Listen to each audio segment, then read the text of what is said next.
ఆ రోజు చాపల మీద కూర్చొని దాదాపు 2 గంటల సేపు మాట్లాడుకున్నాం. ఆయన సంభాషణలోని మెత్తదనం, తీపిదనం చూస్తుంటే అసలు కుమార్జీ ఈయనేనా అనిపించింది.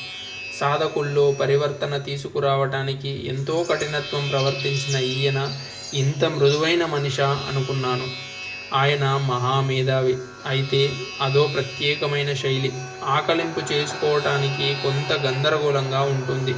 ఆ వేవ్ లెంత్ అందుకోవడానికి చాలా ప్రయాసపడి మనం చాలా ఎదగాల్సి ఉంటుంది. కుమార్జీ విజయవాడ ప్రాంతం వైపు వాడే అని చూచాయగా విన్నాను. ఆయన బంధువులు కూడా సత్యనారాయణపురంలో ఉన్నారని, మా సమావేశమయ్యాక వాళ్ళింటికి వెళ్ళాలని చెప్పారు. భగవాన్ తల్లిదండ్రులు కూడా ఆ ప్రాంతంలో కొన్నాళ్ళ పాటు నివసించటం, మద్రాసులో చదువుకుంటున్న భగవాన్ వారిని చూడడానికి మధ్య మధ్య వస్తుండడం అవన్నీ గుర్తొచ్చాయి. మీదసలు స్వస్థలం ఏది అని అడిగాను కుమార్జీని. స్వస్థలం? ఈ ప్రశ్న నాకు అర్థం కాదు. దానికి ఏం జవాబు చెప్పాలో కూడా నాకు తెలియదు అన్నారు స్వచ్ఛమైన నవ్వుతో. భగవాన్తో సాన్నిహిత్యం వల్ల వీరంతా ఎంత ఎదిగిపోయారు అనుకున్నాను. మీ మాతృభాష అని అడగబోయి నిగ్రహించుకున్నాను.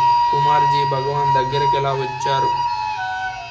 ఆయన కొన్నాళ్ల పాటు ఉద్యోగంలో ఉన్నారు. పెళ్ళయింది. కొన్నాళ్ళు కాపురం కూడా చేశారు. ఆయన సతీమణికి ఆయన అభిప్రాయాలు, ఆలోచనలు నచ్చలేదు. బహుశా నా రూపం కూడా నచ్చలేదేమో అన్నారు తేలిగ్గా నవ్వుతూ. నాకు మాత్రం ఆయనెంతో స్ఫురద్రూపిలా కనిపించారు. జిడ్డు కృష్ణమూర్తి ప్రభావంలో పడి కొన్నాళ్ల పాటు ఆ ప్రభావంలో కొట్టుకుపోయారు. సంతృప్తి కలగటం లేదు. తరువాత భగవాన్ సామీప్యంలోకి వచ్చారు. తరచూ భగవాన్ని కలుసుకుంటూ ఉండేవారు. అంతకు ముందే వాళ్ళిద్దరికీ పరిచయం ఉంది. కానీ అప్పట్లో భగవాన్ని గొప్ప స్నేహితునిగానే భావించారు. అయినా ఏదో ఆకర్షణ. తన భావాలు తనకే అర్థం కావటం లేదు. క్రమక్రమంగా భగవాన్లోని దివ్యత్వం ఆకలింపు చేసుకుంటూ ఆయనలోని భగవంతుణ్ణి సందర్శించగలిగే స్థితికొచ్చాడు. శ్రీకృష్ణుడు తాను భగవంతుడై ఉండి కూడా కొంతమంది చెలికాళ్లకు తన పట్ల చనువిచ్చినట్లుగా, తన స్నేహామృతాన్ని వాళ్లకు పంచినట్లుగా భగవాన్ కొందరికి అవకాశమిచ్చారు. అలాంటి అదృష్టం పొందిన వారిలో కుమార్జీ ఒకరు. కానీ అతనిలోని అహంకారం పూర్తిగా తొలగిపోలేదని భగవాన్కు తెలుసు. ఒకరోజు సిద్ధార్థ అనే ఓ లోతైన పరిశీలనాత్మకమైన గ్రంథం భగవాన్ కుమార్జీకిచ్చారు. ఈ గ్రంథం చదువు, కొంతవరకే అని మార్క్ చేసి ఆ పైన చదవకు అన్నారు. ఎందుకు అడిగారు కుమార్జీ. ఎందుకో నీకు అర్థం కాదు అంటూ భగవాన్ అక్కడి నుంచి వెళ్ళిపోయారు.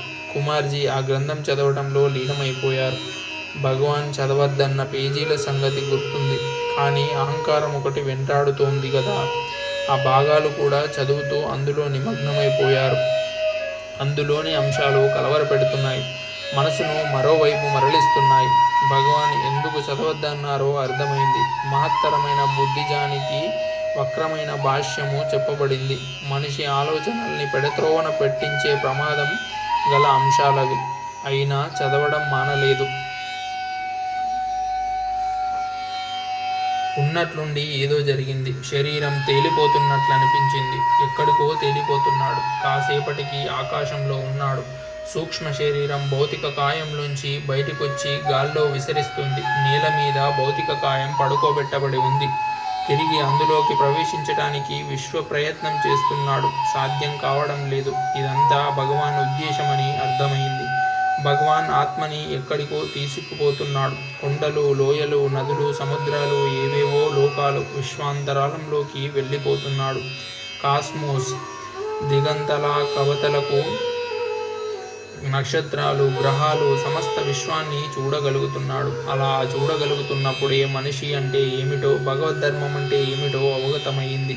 కొన్ని నిమిషాల ప్రయాణంలో ఎన్నో సంవత్సరాల అనుభవం సంపాదించగలిగాడు. ఆ నిజాలను ఆత్మ ఎక్కువసేపు భరించలేకపోయింది. చాలు చాలు అని ఆక్రోశించింది. భగవాన్ సాయంతో తిరిగి భౌతిక కాయంలోకి ప్రవేశించగలిగాడు.